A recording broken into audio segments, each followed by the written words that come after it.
My graduation party. I saw my father slip powder into my champagne glass, so I stood smiling and gave tea to my sister. She drank what was meant for me. I am Daniel, 22 years old, and I just graduated with a biochemistry degree from Northwestern. My parents never approved of my choices, but they threw me this extravagant graduation party anyway.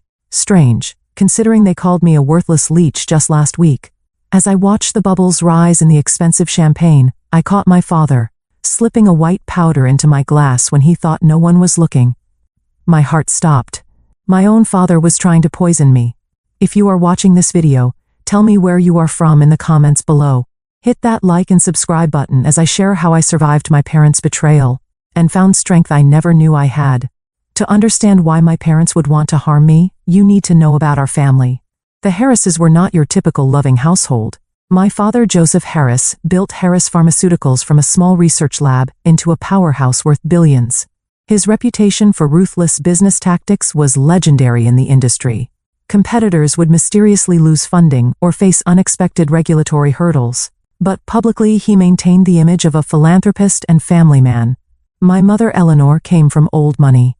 Her family had been in pharmaceutical development for generations before she married my father and merged their companies. She was obsessed with appearances and the Harris legacy. Our house was featured in architectural magazines, and she hosted charity galas that were the talk of Chicago society. But behind closed doors, she was cold, calculating, and constantly critiquing everything about me. Then there was my perfect sister Sophia. 3 years older than me, with straight-A grades, captain of the debate team, and later graduated from Harvard Business School with honors. She joined the family company without hesitation and quickly became the heir apparent. Our parents never missed her tennis matches or piano recitals.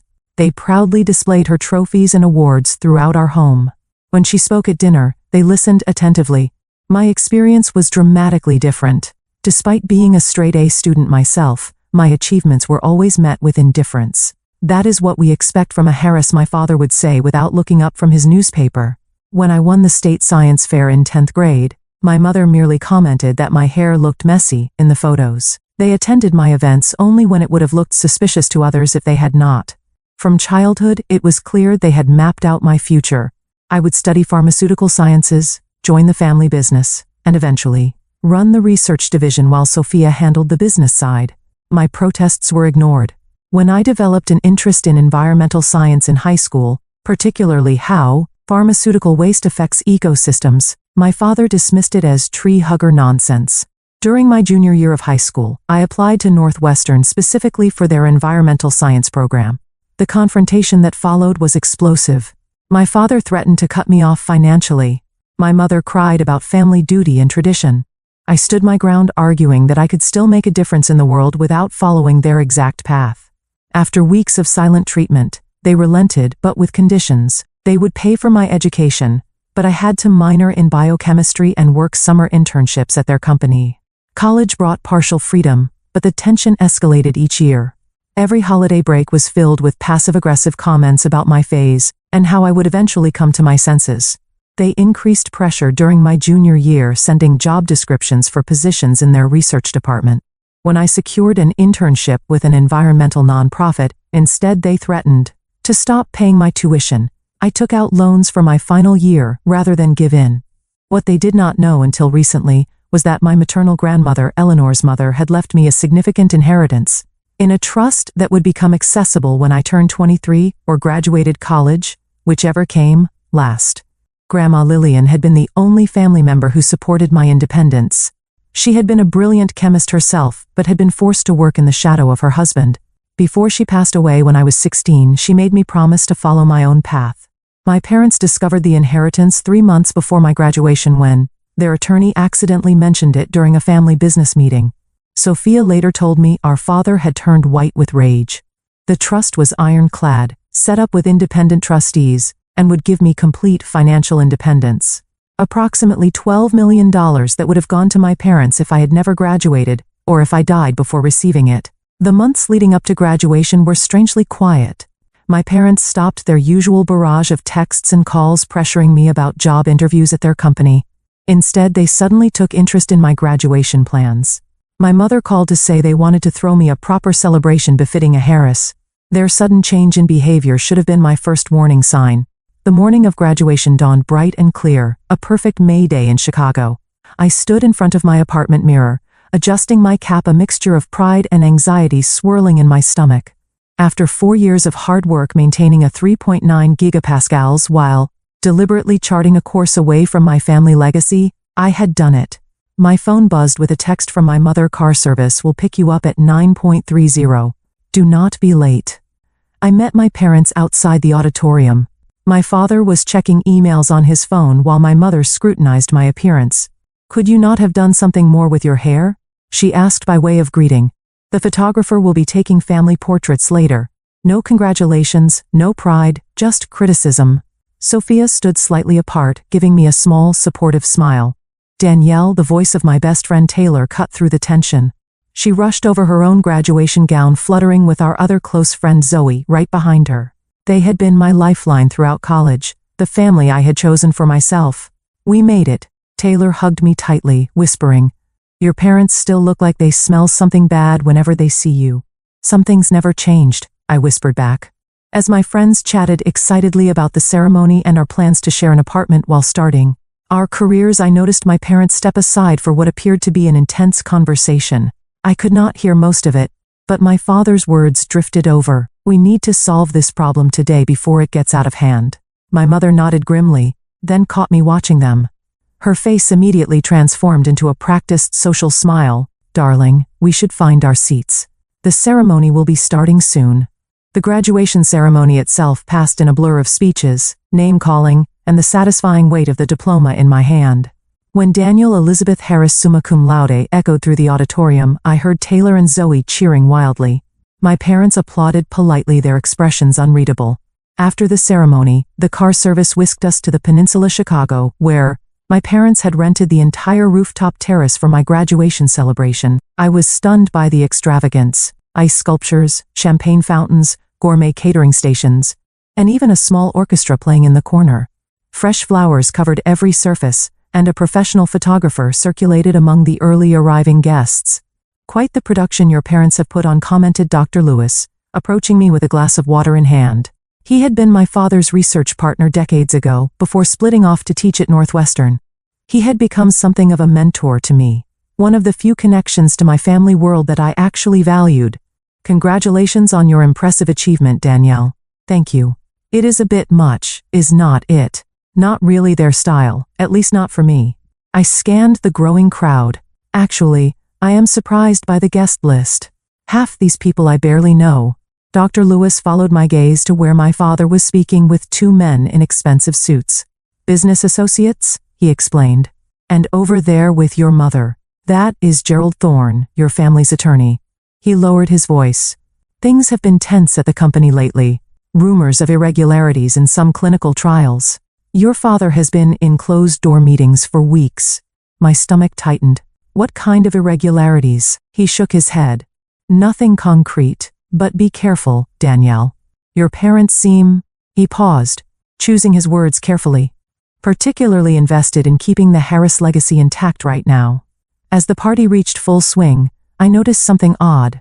My parents were watching me constantly, not with pride or even their usual disappointment, but with a calculating intensity that made my skin crawl. Whenever I moved to a new conversation group, one of them would casually reposition themselves to keep me in their line of sight. Sophia sidled up beside me as I grabbed an hors d'oeuvre. "Something weird is going on," she murmured. "Dad asked me 3 times if you had mentioned your plans after graduation. And Mom keeps checking her watch like she is waiting for something." Before I could respond, my father clinked his glass, signaling for attention. "In 15 minutes we will have a special champagne toast to the graduate," he announced, his businessman smile firmly in place. "Everyone make sure you have a glass for the occasion." I watched as waiters began preparing flutes on silver trays. My father beckoned to the head waiter, pointing out a specific bottle of champagne with a gold label. "That one," I heard him say, "for the family only."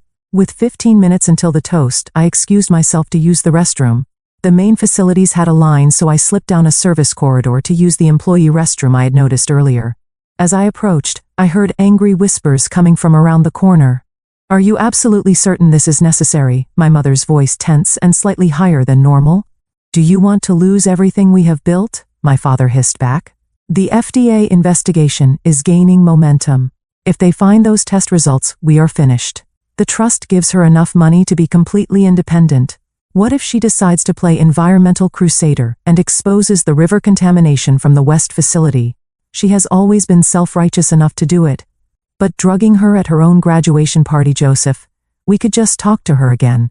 Talk like that has ever worked with her. She is stubborn and naive. It is just enough to make her sick, not to kill her. She will be hospitalized for a few days with what looks like food poisoning. That gives us time to handle the paperwork and move some assets before the trust disbursement.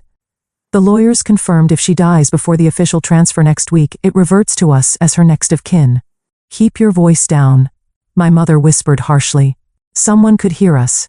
My blood turned to ice as I pressed myself against the wall, barely breathing. They were planning to poison me. My own parents. The realization was so monstrous. My mind initially rejected it. But the biochemist in me processed my father's words clinically, just enough to make her sick. A non-lethal dose of something that would present as food poisoning but serious enough for hospitalization. I slipped back down the corridor before they could discover me, my hands shaking so badly I could barely check my makeup in the main bathroom mirror.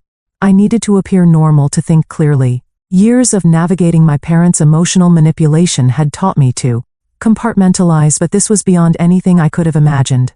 Back at the party, I observed with new eyes as waiters arranged champagne flutes on a special tray. My father approached, examining the glasses carefully before selecting one and placing it slightly apart from the others. The special bottle with the gold label was opened, and the bartender began filling glasses. My father hovered nearby, ensuring that he knew exactly which glass was which. I made my way to Taylor and Zoe, keeping my voice steady through sheer will. I need you to do something for me. No questions asked, I whispered. Taylor immediately nodded, always loyal without hesitation. Record the toast on your phone. Get my father in the frame as much as possible, especially when he hands out the champagne. Is everything okay? Zoe asked, her eyes concerned. Just a precaution, I replied, forcing a smile. Family drama as usual. The minutes ticked by with excruciating slowness. My biochemistry training kicked in as I considered what my father might use. It would need to be something difficult to detect, something that could plausibly occur naturally or appear to be food poisoning. Perhaps a compound from their own research facilities, something not yet on standard toxicology screens. I would need to recognize the symptoms quickly if his plan succeeded. Nausea and vomiting would be likely first signs, followed by perhaps abdominal pain, dizziness, or respiratory issues depending on the toxin. If I could identify it quickly enough, I could tell medical personnel exactly what to test for. As my father called everyone together for the toast, I realized with crystal clarity that I needed evidence. If I simply refused the champagne, they would try again another way. I needed proof of their attempt, something concrete that could not be explained away. The moment of the toast approached with a surreal quality. Waiters distributed champagne to the general guests, while my father personally handled the glasses from the special bottle. The family should have the finest champagne for this special occasion, he announced jovially to nearby guests. He handed glasses to my mother, then Sophia, then extended one specifically to me, his eyes meeting mine with a smile that never reached them. I watched in slow motion as he presented the glass to me, and with absolute certainty I saw it, the slightly cloudy quality at the bottom where a powder had not fully dissolved. My father's large signet ring glinted as he held the stem, practically forcing the glass into my hand. To Danielle, he said loudly, raising his own glass. May your future be everything you deserve. The double meaning was not lost on me as I accepted the poisoned champagne, careful not to let it touch my lips as the guests took their first sip. Before we drink, my mother interjected smoothly. Joseph, why do not you say a few words about our daughter on this special day? My father cleared his throat, shifting into his public speaking persona. Danielle has always been determined. He began, carefully selecting words that sounded complimentary to outsiders but carried years of disapproval that only I could hear. While she has chosen an unconventional path today, we celebrate her academic achievement. As he continued his passive-aggressive speech, my mind raced. Taylor was recording as promised, her phone discreetly capturing everything. I needed to act now before the toast concluded. The champagne in my hand might as well have been a live grenade. And to Sophia, my father added, surprising everyone by deviating from the traditional toast to the graduate, who has shown what a true Harris can accomplish in the business world. The perfect example of family loyalty. Sophia smiled uncomfortably, clearly caught off guard by being included in what should have been my moment. And in that instant I made my decision. Speaking of my amazing sister, I said, stepping forward with a bright smile, I would not be here without her support. I turned to Sophia, raising my glass. She deserves a proper toast too. In fact, I held out my champagne flute toward her. This special reserve champagne Father selected is too good not to share. Take mine, sis. I insist. Before anyone could react, I had pressed my untouched glass into Sophia's hand and smoothly taken her already partially drunk glass. My father's face froze in a mask of horror he could not publicly display, while my mother's knuckles went white around her own glass. To family I declared, raising Sophia's safe champagne while looking directly into my father's eyes. Confusion flickered across Sophia's face, but social training took over. She smiled and raised my champagne glass. To family she echoed and drank deeply from the poisoned glass. I sipped from her original glass, never breaking eye contact with my father. His face had gone ashen, a thin sheen of sweat appearing on his forehead as he realized what had happened. My mother glanced rapidly between Sophia and him, her practiced smile becoming brittle at the edges. The moment passed. Guests applauded, conversations resumed, and the orchestra began playing again. I circulated through the crowd, making small talk, while keeping Sophia in my peripheral vision. Guilt and fear battled within me. I had not had time to think of another solution, but I had just allowed my sister to drink poison meant for me. The dose was supposed to be non-lethal according to what I had overheard, but what if my father had lied to my mother? What if Sophia reacted badly to whatever it contained? 34 minutes after the toast it happened. I was speaking with one of my professors when I heard a gasp from across the room. Sophia had been speaking with one of the firm's junior associates when she suddenly pressed her hand to her forehead, swaying slightly. I feel strange. I heard her say, her voice slurring uncharacteristically. Really dizzy suddenly. I pushed through the crowd just as Sophia's knees buckled. The associate caught her awkwardly as she slumped forward. Help, he called. Something is wrong. My parents rushed over, genuine panic in their eyes, now that their golden child was affected instead of their disappointment. My father reached her first, cradling her head as she began to mumble incoherently. Her skin had taken on a grayish tinge and sweat beaded on her forehead. Call an ambulance, my mother shrieked, all composure abandoned. Dr. Lewis appeared at my side, his medical training kicking in as he checked Sophia's pulse. Her heart rate is elevated and irregular, he reported, loosening her collar. What was she doing before this happened? She just had champagne at the toast, the associate answered. She seemed fine then. Suddenly, my father's eyes snapped to mine, realization and fury mixing with fear. I stared back unflinchingly. The ambulance is on its way, someone announced. 5 minutes out. I knelt beside Sophia, taking her hand. Stay with her, I told my parents firmly. I will go downstairs to direct the paramedics. They nodded distractedly, all attention on Sophia, who had begun to tremble slightly.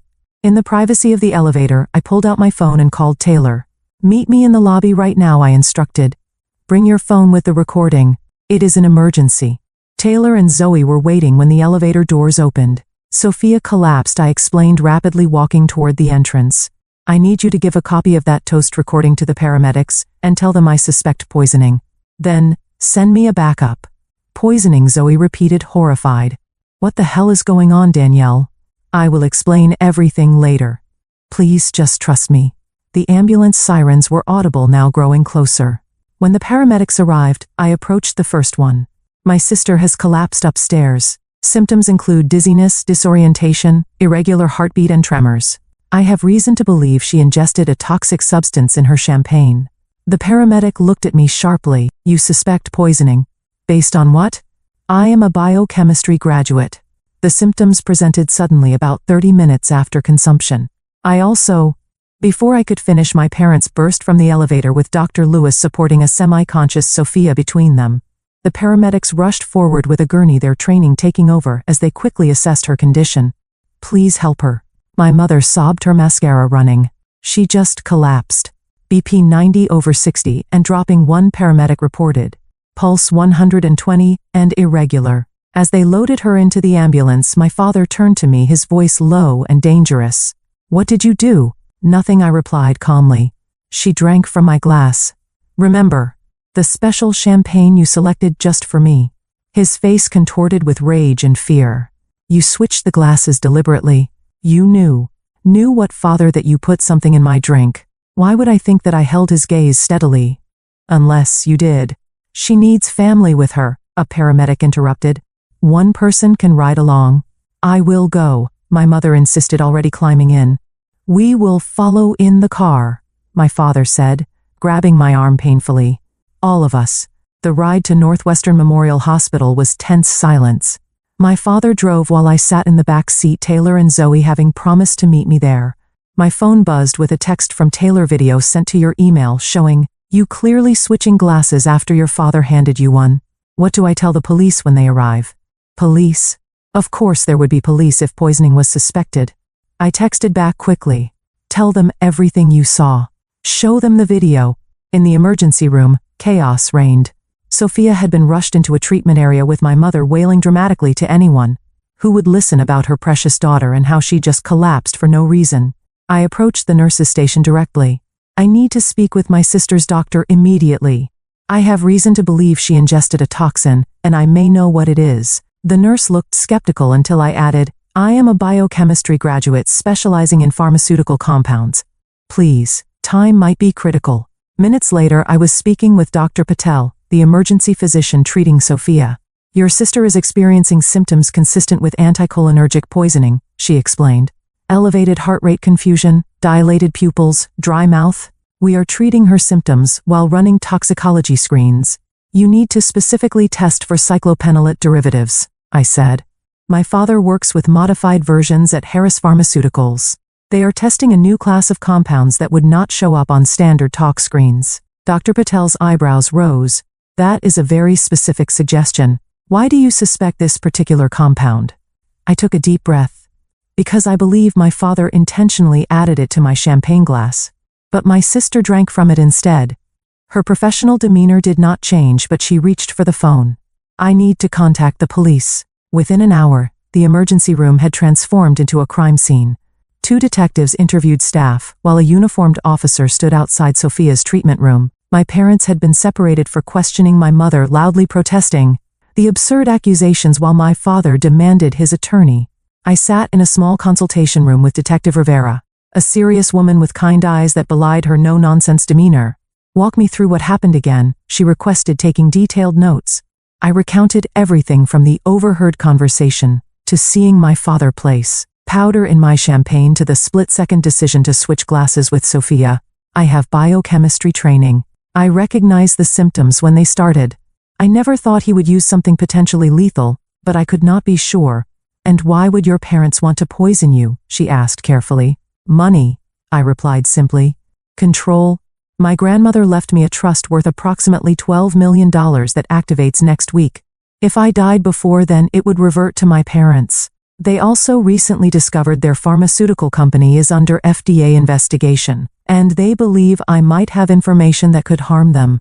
Detective Rivera's expression did not change, but she wrote something and underlined it. That is a serious accusation. I know, I said quietly.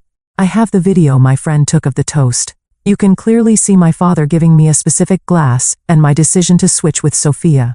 You can also interview Dr. Lewis, who is aware of tensions within the family and the company. A knock at the door interrupted us. Dr. Patel entered with a tablet in hand. We have preliminary toxicology results, she announced.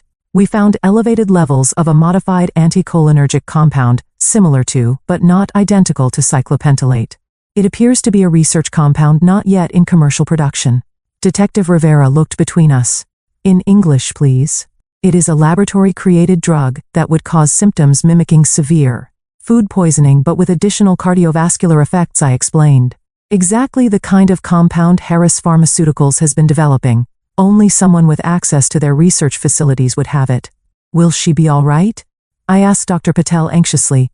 We are administering physostigmine as an antidote, she replied. Her condition is serious but stable. If we had not identified the compound quickly, there could have been permanent heart damage. I closed my eyes briefly, relief washing over me. Thank you. When I opened them, I found Detective Rivera studying me carefully. You realize that by your own admission, you knowingly allowed your sister to drink what you suspected was poisoned champagne. My stomach dropped.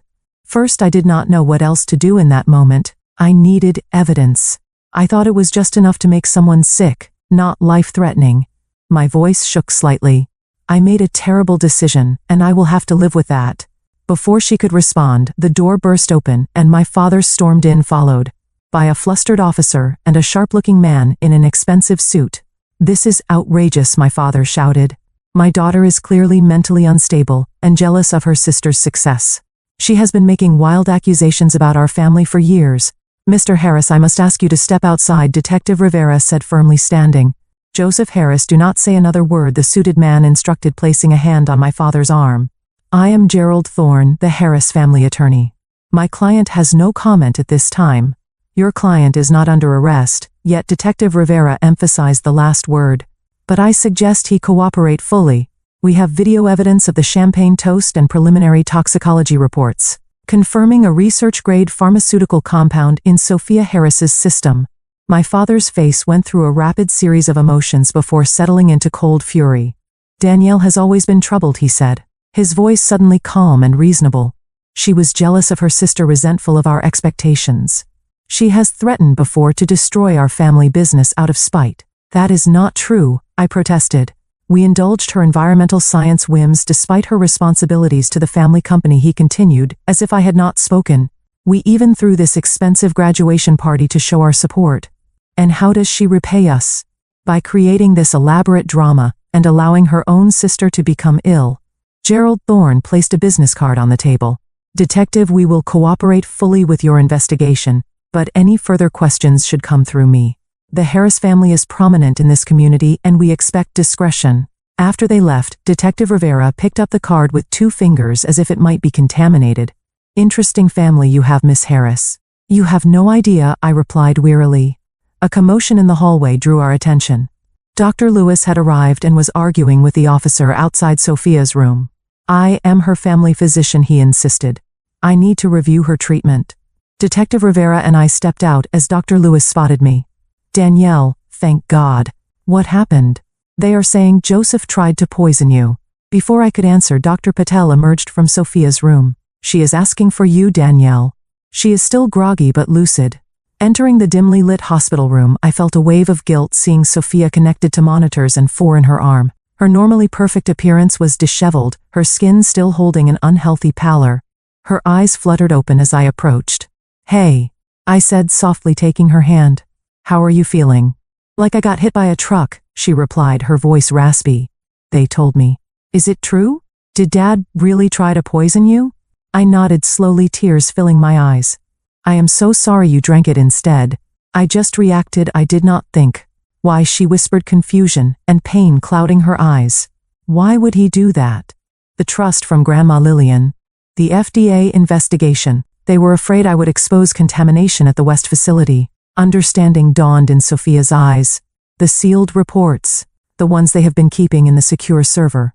She squeezed my hand weakly. End quote. "I saw them last month but did not understand what I was looking at. Heavy metal readings, disposal records. They have been dumping research waste directly into the watershed for years." A soft knock interrupted us as Detective Rivera entered with another plainclothes officer. "Miss Harris, we have just received some additional information I thought you should know. The FBI has been investigating Harris Pharmaceuticals for the past 6 months for fraud, environmental violations, and falsification of clinical trial data." I stared at her. "The FBI?" "Yes. Your parents were already under surveillance. When we contacted them about the poisoning incident, they shared that they have substantial evidence of criminal activity. They have just executed search warrants at your family's offices and home." Sophia's monitors beeped as her heart rate increased. "Oh my God," she whispered. "I signed off on some of those documents. Joseph said they were routine regulatory filings." "We will need to speak with you about that later, Miss Harris," the other officer said to Sophia. "For now, focus on your recovery." As they left, Sophia began to cry quietly. "I trusted them completely. I defended them whenever you complained about how they treated you. And all this time, I held her hand tightly. You did not know. They manipulated both of us, just in different ways." "What happens now?"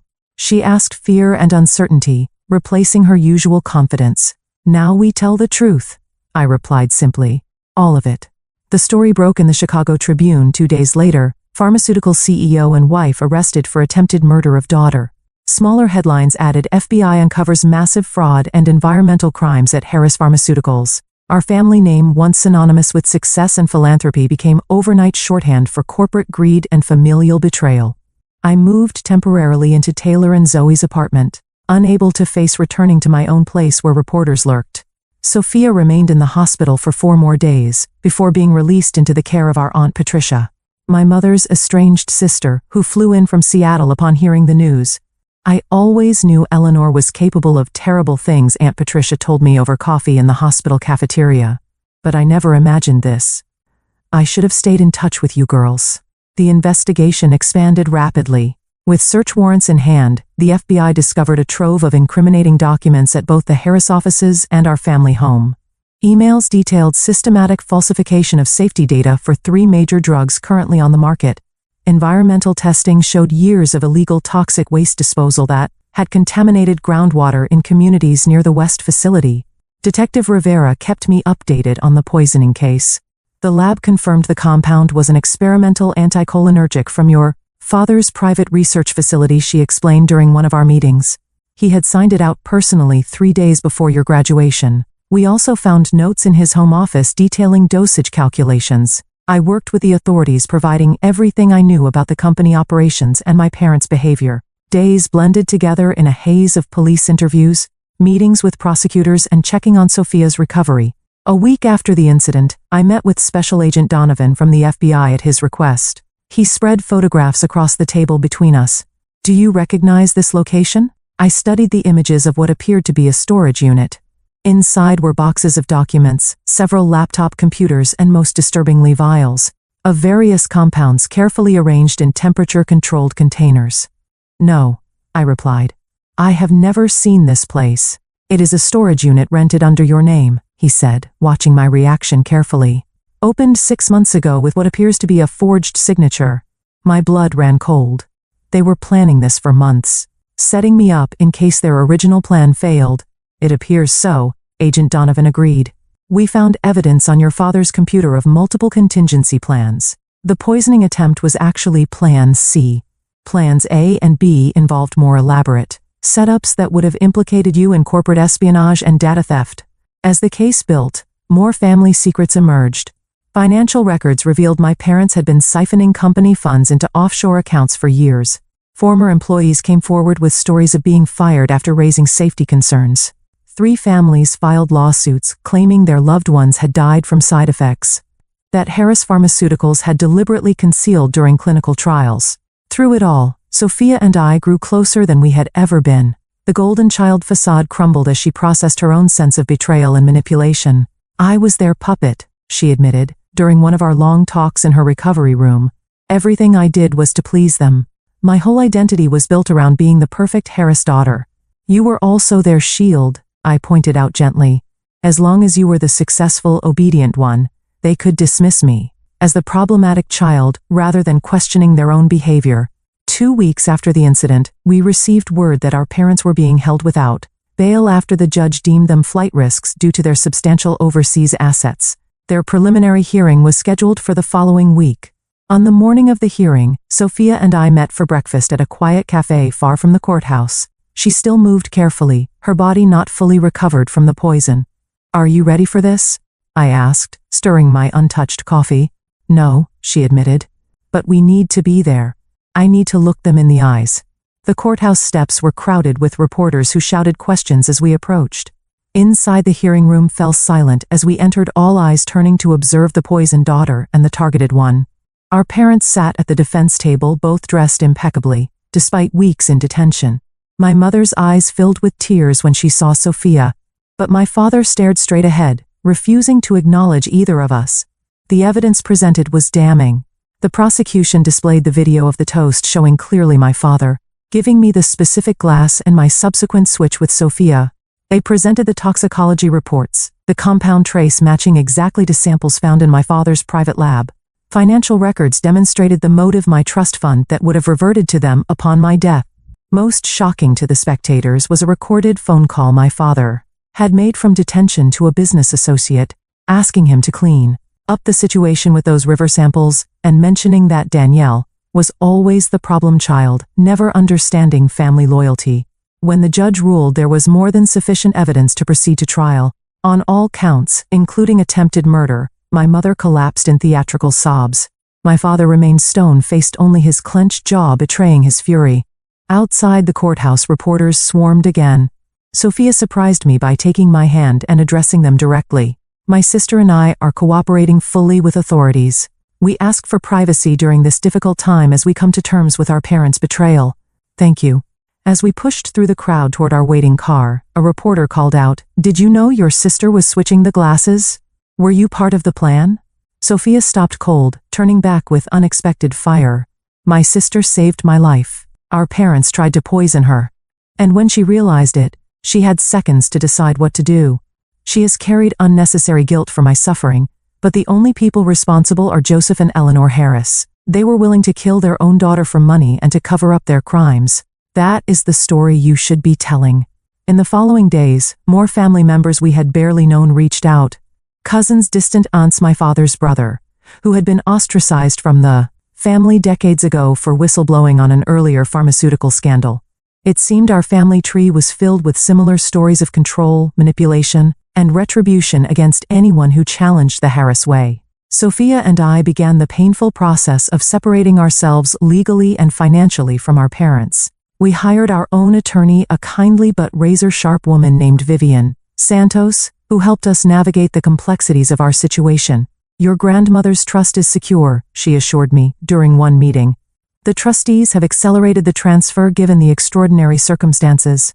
As for Harris Pharmaceuticals, that is more complicated. I do not want anything to do with it," I stated firmly.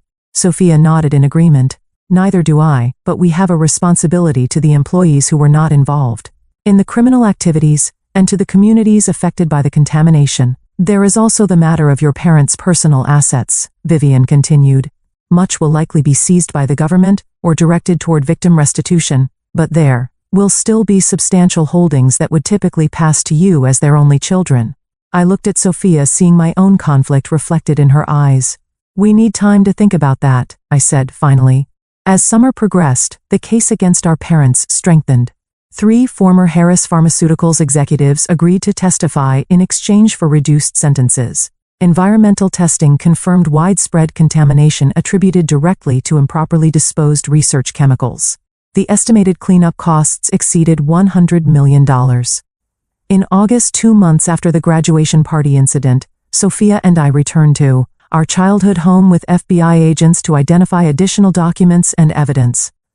Walking through the silent, imposing rooms felt surreal. Everything looked exactly as it always had, perfect, cold, and sterile. In my father's study, agents were carefully cataloging the contents of his safe. "Miss Harris," one called, holding out a small leather journal. "Do you recognize this?" I took it carefully. The journal was old, the pages yellowed. Inside, I found my grandmother Lillian's handwriting. It was a record of her own discoveries and concerns about Harris's Pharmaceuticals from decades earlier. The final entry, dated shortly before her death, read, "I have arranged for Danielle's financial independence. She alone has the conscience and strength to break the cycle of this family's poison." Tears filled my eyes as I showed it to Sophia. She knew, I whispered. "She was trying to protect me all along." "And you protected me," Sophia replied, squeezing my hand. "That is what real family does." 6 months after that fateful graduation party, I stood on the porch of my grandmother's lake house, watching the November sun shimmer across the water. The property had been part of my inheritance, a peaceful retreat, 2 hours outside Chicago that I had visited often as a child. Now it was my home.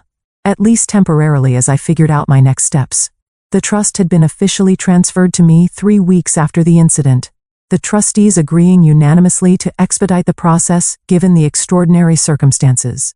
The first thing I had done was establish a separate fund for Sophia's ongoing medical care and therapy. Though she had physically recovered, the psychological wounds ran deep.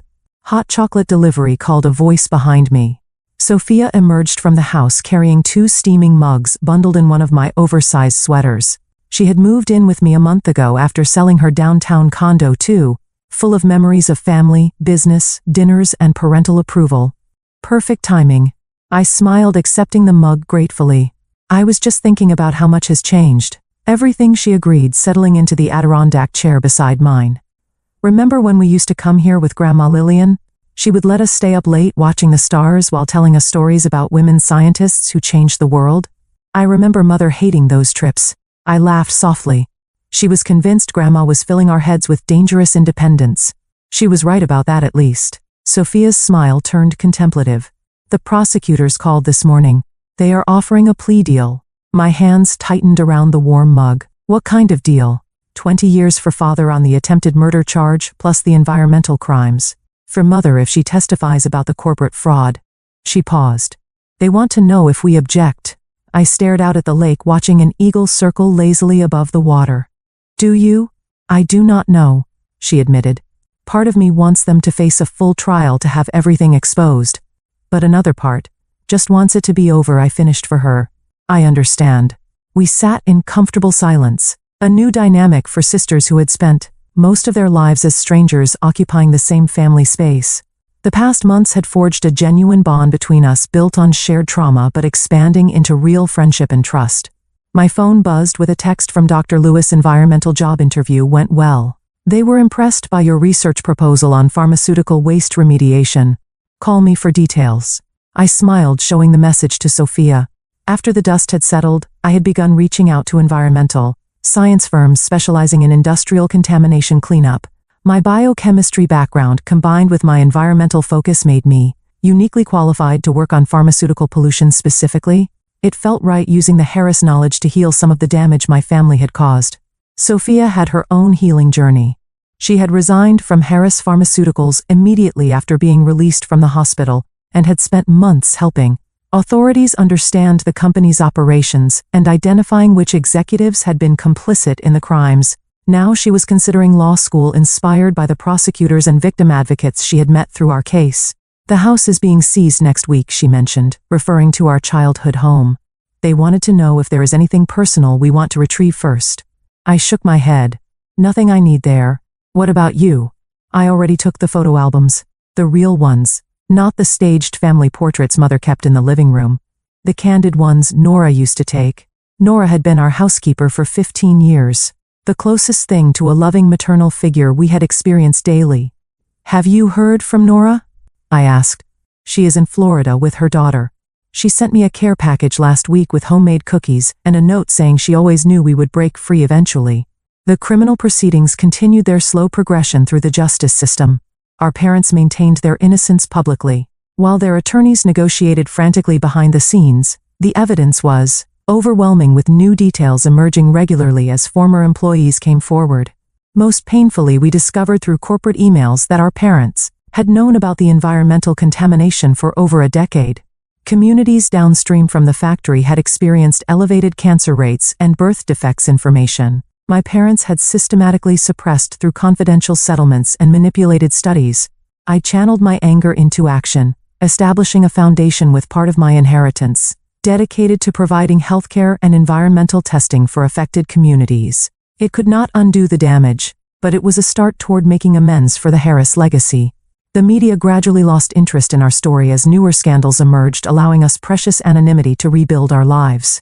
I began volunteering with a water quality monitoring program at the lake, finding healing in the simple act of protecting something beautiful. On a cold January morning, exactly 7 months after the graduation party, Sophia and I sat in the courtroom as our parents accepted their plea deals. They looked smaller somehow, their designer clothes replaced by muted business attire, their imperious demeanor diminished by months in detention. My mother wept quietly as the judge detailed her crimes, while my father remained stoic, his eyes fixed on some middle distance. Neither of them looked at us, their daughters sitting in the gallery. When asked if they wanted to make statements before sentencing, my mother declined through her tears. My father stood, and for a brief moment I thought he might express remorse.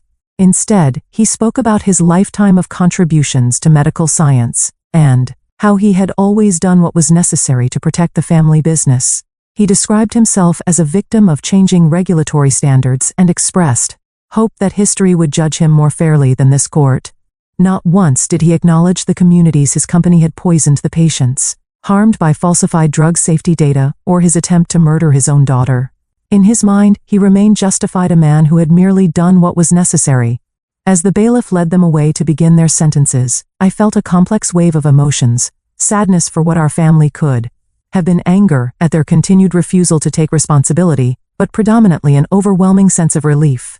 It was finally over. Outside the courthouse, away from the small cluster of reporters, Dr. Lewis waited with Taylor and Zoe, my chosen family, who had supported me unfailingly throughout the ordeal. "How are you feeling?" Taylor asked, hugging me tightly. "Free," I replied simply, "like I can finally breathe." In the months that followed, Sophia and I continued our separate but intertwined healing journeys. We sold most of our parents' personal assets, directing the proceeds toward a victim compensation fund. I accepted the position with the environmental remediation firm, focusing specifically on the cleanup of the Harris West facility site. Sophia began her first semester of law school determined to specialize in environmental law and corporate accountability. We kept the lake house as our shared refuge, a place that held happy memories untainted by our parents' influence. Sometimes we would sit on the dock talking late into the night, processing our complicated grief for the family we had lost, and the one we had never really had. "Do you think you will ever forgive them?" Sophia asked me one evening as we watched the sunset paint the water in shades of gold and crimson. I considered the question carefully. I do not know if forgiveness is the right word. I have accepted what happened and who they are. I have released the anger because carrying it was only hurting me. But forgiveness feels like it requires repentance from them, and I do not think they are capable of that. She nodded thoughtfully. I keep thinking about nature versus nurture. Were they born this way, or did something make them like this? And either way, what does that mean for us? "It means we have choices," I said firmly. "Their blood runs in our veins, but their values do not have to run in our hearts. We get to decide what kind of people we become." A year after the graduation party, I stood at a podium, addressing a conference on pharmaceutical environmental impact. As I discussed innovative approaches to remediation, I caught sight of Sophia in the audience proudly recording my speech on her phone. Beside her sat Dr. Louise Taylor, Zoe, and a growing circle of friends and colleagues who had become our support system. The journey had been painful beyond imagination, but standing there I realized I had found something I had never experienced in the Harris household. Genuine belonging, not based on compliance or achievement or genetic connection, but on mutual respect, shared values, and authentic care. My parents had seen me as a problem to solve, a threat to eliminate. They had tried to poison not just my body but my spirit, my independence, my very sense of self. In choosing to fight back and refusing to become either victim or villain in their narrative, I had discovered my own strength and purpose. The inheritance my grandmother left me was valuable, but her true gift had been believing in my capacity to break the toxic cycle. That faith had saved my life, and now it was shaping my future. Have you ever had to make a difficult choice to protect yourself from toxic family relationships? What helped you find the strength to move forward? I hope my story reminds you that blood relation does not entitle anyone to harm you, and that sometimes the most loving families are the ones we create for ourselves. If this resonated with you, please like and subscribe to hear more stories of survival and renewal, and remember, the most powerful antidote to poison is truth. Thank you for listening to my journey.